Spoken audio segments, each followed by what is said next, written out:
Hello दोस्तों। तो आइए आज हम कुछ नए तरीके का मतलब शेयर मार्केट ही देखेंगे, लेकिन कुछ आज कुछ नया विश्लेषण करेंगे।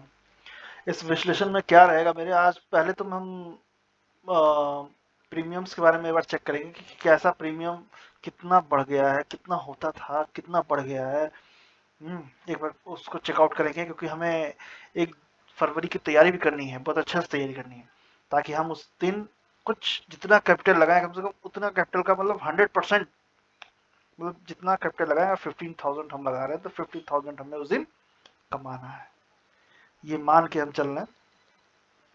अगर वॉलेटाइल रहा सेशन तो, अगर वॉलेटाइल नहीं रहा तो जितना लगाया उसका थोड़ा जा सकता, क्योंकि उस दिन आपको जैसे पता है उस दिन एक्सपायरी भी होगा निफ्टी का, तो बहुत कॉशियस होकर ट्रेड भी लेना है। बहरहाल अभी हम सबसे पहले जब हम प्रीमियम पे चले उससे पहले जरा सा एक बार हम देखते हैं कि हमारा इंडिया विक्स जो चल रहा है वो कैसे चल रहा है। इंडिया विक्स, ओके, ये इंडिया विक्स ही है ना, S&P विक्स है, ओके ओके। हम डालते हैं इंडिया विक्स।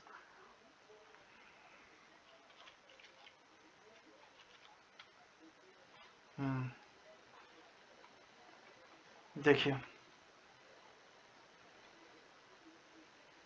इंडिया विक्स भी हल्का सा कम हुआ है, ठीक है। इंडिया विक्स जैसे जैसे गिर रहा है, इंडिया विक्स गिर रहा है तो मार्केट बढ़ रहा है, बढ़ रहा है, बढ़ रहा है। यहाँ पे इंडिया विक्स बढ़ा तो मार्केट ने बहुत ज़्यादा नहीं बढ़ा, बढ़ा तो मार्केट ने थोड़ा सा ब्रेथ लिया होगा यहाँ पे, इस जगह से देखिए, यहाँ से बढ़ना शुरू किया इसने, यहाँ तक आया तो एक बार डिप लिया। चलिए कोई बात नहीं है, ये जैसे मान के चलिए ये घट रहा है, इंडेक्स बढ़ बैंक निफ्टी बढ़ रहा है, यहाँ पे थोड़ा डिप आया था, अभी इंडिया विक्स यहाँ पहुँच चुका है। वैसे इंडिया विक्स बढ़ने से इसका कोई वो नहीं है, रिलेशन नहीं है, कोई रिलेशन नहीं है इससे। इंडिया विक्स से ये होता है कि वॉलेटिलिटी बढ़ जाती है। इंडिया विक्स अगर बढ़ जाएगा तो वॉलेटिलिटी बढ़ जाएगी, उसके बाद प्रीमियम्स बढ़ जाएंगे। यही तो होता है, जरूरी नहीं कि इंडिया विक्स बढ़े तो वो घट जाए, ऐसा कुछ नहीं होता। वॉलेटिलिटी बढ़ जाती है एंड प्रीमियम्स हाई हो जाते हैं, ये होता है इस दिस केस, जिससे कि ऑप्शन सेलर अच्छा खासा कमाते हैं और बायर्स जो हैं थोड़े से। तो देख लीजिए इंडिया विक्स अभी बहुत काफी बढ़ा हुआ है, लगभग कितने पे बंद हुआ है, 11%। तो 11% तो ठीक है ऐसे, लेकिन अगर ये 15% और उससे ऊपर जाता तो बहुत ज्यादा हम जानते हैं कि बहुत हाई है। तो इंडिया विक्स ना नीचे 11% है तो गुड है, बहुत अच्छा है। तो हम मान सकते हैं कि वोलेटिलिटी रेंज में रहेगी, बहुत ज़्यादा नहीं होगा, लेकिन देखिए एक तारीख को बढ़ भी सकता है इंडिया विक्स।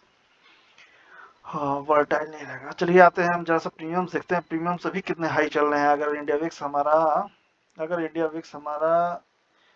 13.86 दिखा रहा है, ये इंडिया विक्स है ना, 13.86, तो फिर कैसा होगा, क्या क्या दिखाता है इसमें पता नहीं।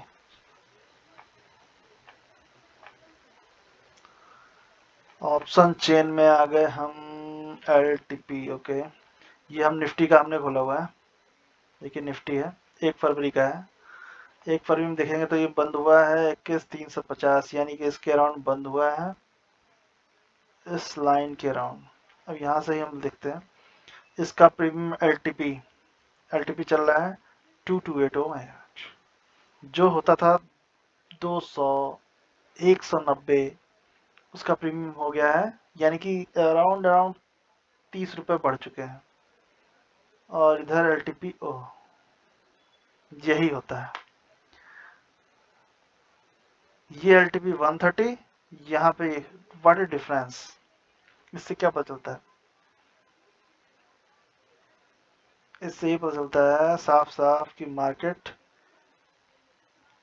इसको खत्म करने के लिए एक डिप मारेगा, जैसे उठेगा फिर ये बराबर होंगे और मतलब खाया पिया जाएगा, क्योंकि यहाँ पे इतने भागे तो ये सेलिंग करेंगे और बाइंग तो यहाँ करने को भी बैठेगा नहीं।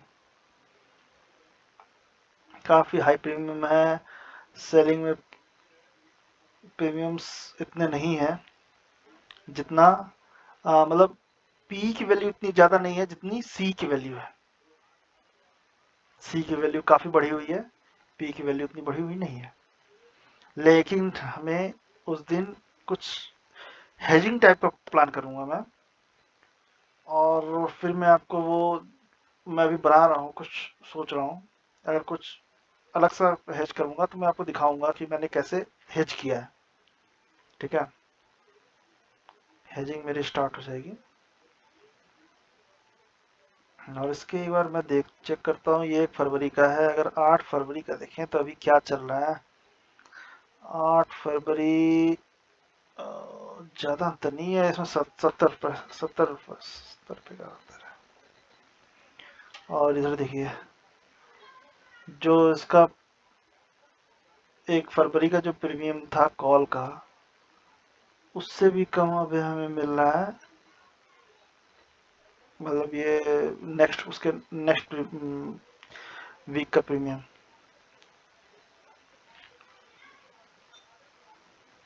मैं इसी पे काम करूंगा। नॉट परचेजिंग उस कमाने में तो 1 फरवरी के प्रीमियम पे ही काम करने में पैसा ज़्यादा बनेगा, लेकिन मुझे 8 फरवरी के उस पर चलूंगा मैं, ताकि डीके हो तो मुझे ज़्यादा घाटा ना हो। ठीक है, और आप देखते हैं आगे क्या होता है। अब आइए हम बात करते हैं कुछ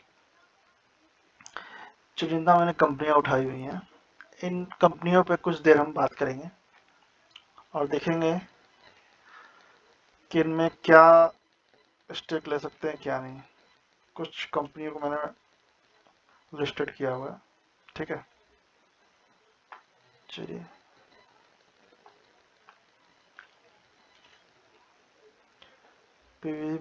वेंचर, पीवीबी वेंचर, इसको देखते हैं। कैंडलस्टिक पैटर्न देखिए, डे वाइज चार्ट पे हम ये स्टॉक पे बहुत अच्छा स्टॉक नहीं है, लेकिन इसका जो ये ब्रेकआउट दिया है ना इतना अच्छा, तो एक चांस बनता है कि ये नेक्स्ट डे भी, क्योंकि ये यहाँ पे अपर सर्किट पे था 19.5 पे, अपर सर्किट पे शायद बंद हुआ है, अपर सर्किट या उसके पास बंद हुआ है, तो ये बहुत अच्छा ब्रेकआउट मिला है। तो मे बी ये चांस कि एक और अपर, जैसे ये अपर सर्किट पे बंद हुआ, अपर सर्किट नहीं, एक बिग कैंडल बनी है तो उसके बाद एक और जंप मिला है, वैसा ही कुछ मैं एक्सपेक्टेड कर रहा हूँ, या फिर इस तरह का मान लीजिए कि 2-3 दिन और जंप मिल सकता है। क्योंकि कैंडल इस तरह का बना है, अगर इस तरह का कैंडल बनता तो मैं भी एक्सपेक्ट था कि कुछ रेंज बाउंड होकर फिर निकले, और यहाँ पे भी काफी अच्छा रेंज बाउंड हुआ, देन आफ्टर एक बिग ब्रेकआउट्स मिले हैं 2-3 दिन में। तो इस पे हम क्या कर सकते हैं, ओवरऑल ऑल टाइम हाई चल रहा है। Okay, PV one all time high नहीं है, लेकिन इसने बहुत ही अच्छा एक बॉलिंग पैटर्न बनाया है।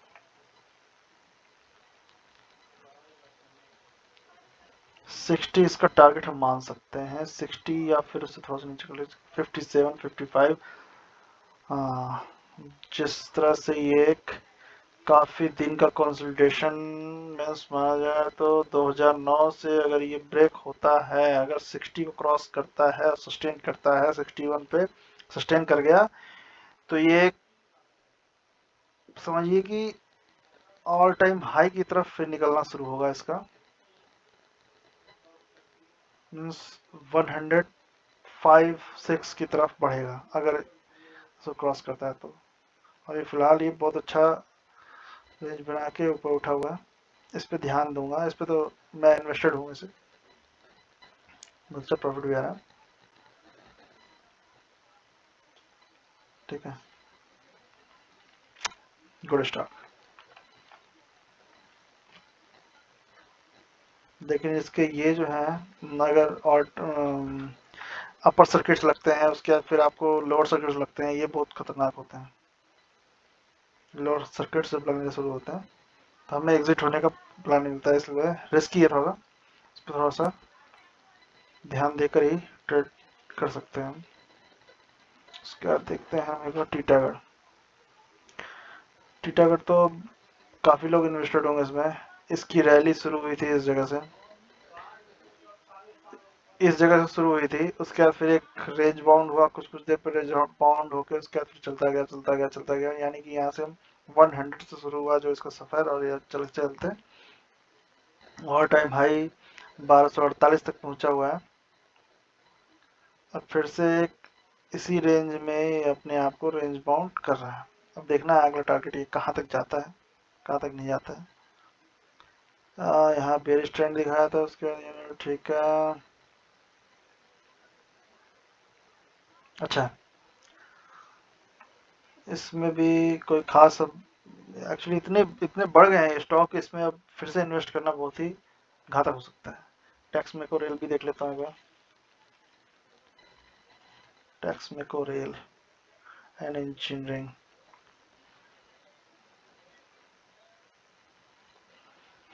Month wise okay, all time high, very good. इसने ब्रेकआउट दिया एट इतना 153, इसको भी क्रॉस किया, सपोर्ट यहाँ से लिया, यहाँ सपोर्ट लेके बहुत अच्छा है, बहुत ही अच्छे पैटर्न पे बहुत अच्छा जा रहा है ये।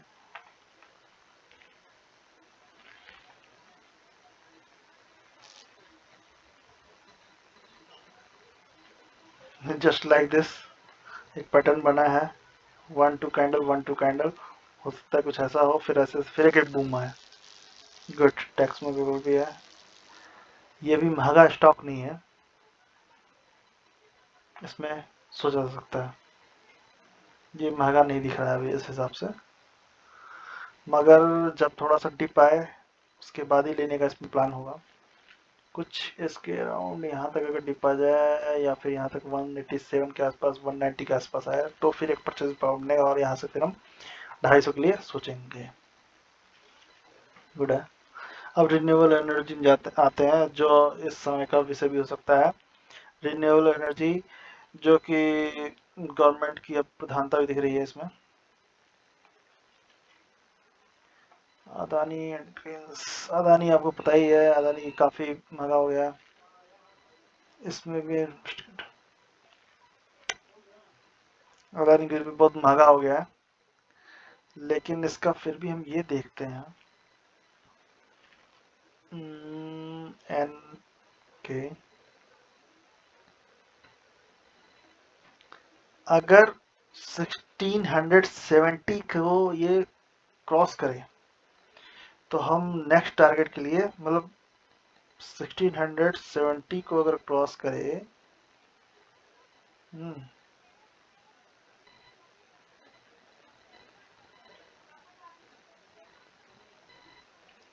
1700 को अगर क्रॉस करे तो हम इजिली इसमें 50 रुपए का मूव देख सकते हैं उसी दिन। फिर 40 to 50 रुपीज़ का मूव मिलेगा, और अगर ये क्रॉस कर जाए 1770 को तो ऑल टाइम हाई हो जाएगा, और बहुत अच्छा। इसमें थोड़ा वेट करना पड़ेगा, अदानी ग्रीन का थोड़ा सा कुछ वेट करना पड़ेगा अदानी ग्रीन में। सारी मैंने आज रिन्यूएबल एनर्जी वाले स्टॉक्स निकाले हैं। कोट्याक, कोट्याक ओके, ये भी काफ़ी महंगा है, बट इसका जो है परफॉर्मेंस देख लीजिए, 1 वीक में, 1 मंथ में, 3 मंथ में, 6 मंथ में, ईयरली एंड, बहुत अच्छा परफॉर्मेंस है इसका। ओके, ये सब तो अच्छा दिख रहा है। यहाँ पे भी कंसोलिडेशन चल रहा है, इसको वॉलेट किया लेकिन टिक नहीं पाया और सस्टेन कर दिया, इस लाइन को वॉलेट नहीं कर पाया और सस्टेन नहीं कर पाया। ठीक है, तो जब तक इसके ऊपर है तो हम एक बाइंग प्लान करने की सोच सकते हैं, और यहाँ से फिर हम यहाँ तक का टारगेट यानी कि 100 रुपीज़ का टारगेट के लिए हम बाइंग कर सकते हैं। अगर यहाँ पे पैटर्न ये जो कंप्लीट हो जाए, हाँ बिल्कुल, ये सारी जो मैं बता रहा हूँ ये इन्वेस्टमेंट पर्पज से बताया है। मैं अभी जो बात कर रहा हूँ इन्वेस्टमेंट पर्पज से मीन्स 1 ईयर या फिर उससे ज़्यादा का इन्वेस्टमेंट पर्पज से मैं बात कर रहा हूँ। ये नहीं कि आज ट्रेडिंग पर्पज से आज नहीं बात हो रही है, ट्रेडिंग पर्पज से कल बात हुई थी। ठीक है, इन्वेस्टमेंट पर्पज से ही मैं देख रहा हूँ। अब सोलेक्स एनर्जी, सारे रिन्यूएबल, इसमें इन्वेस्टमेंट अगर हमने कर दिया 10 साल के लिए तो फिर सोलेक्स एनर्जी इसने भी ब्रेकआउट दिया है और इसका ऑल टाइम ठीक है, ऑल टाइम हाई इसका, ऑल टाइम हाई इसका 760 के अराउंड है, 760 के अराउंड है ऑल टाइम हाई।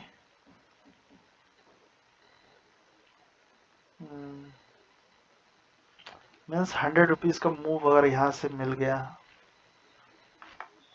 जैसा कि ये पैटर्न दिख रहा है W1 2 and then gate and breakout कर चुका है, तो ये बहुत आराम से अभी 100 रुपीज़ का मूव देगा हमें सोलेक्स एनर्जी। ओके, तो इसको हम एक बार ध्यान देंगे। सोलेक्स एनर्जी ये अपने हम इन्वेस्टमेंट पर्पज से इसको हम अपने ऐड कर सकते हैं। Flex industry, flex industries, flex industries,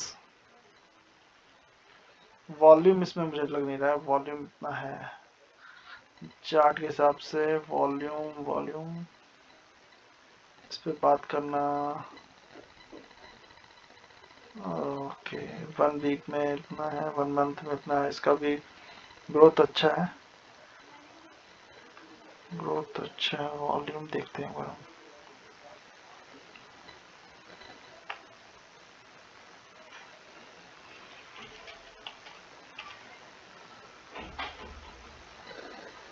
volume हम ऐड करते हैं। ओके, यहाँ पे सेलिंग,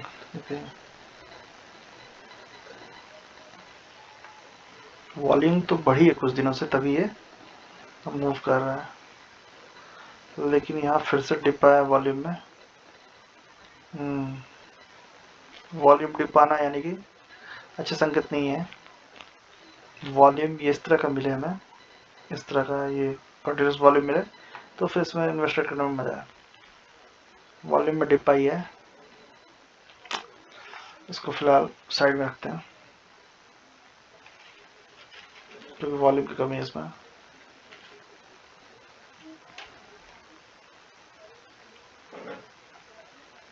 ये है बंका बिल बाय लो, इसका वॉल्यूम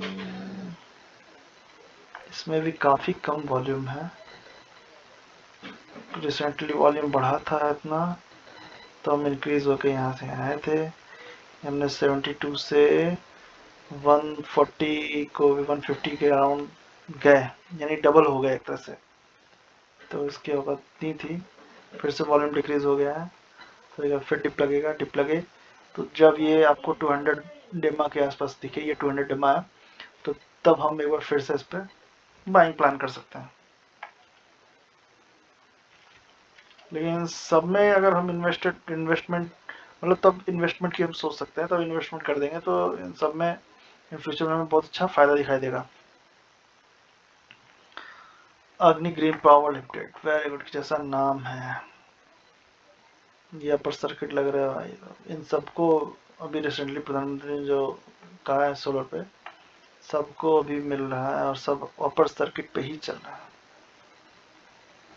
सारे वॉल्यूम बढ़ा, अपर सर्किट सबको। तो ये थे कुछ stocks, Adani green, Kotyark, Solex energy, flex industries, Banka BioLoo, Agni green, ये सारे रिन्यूएबल स्टॉक्स हैं।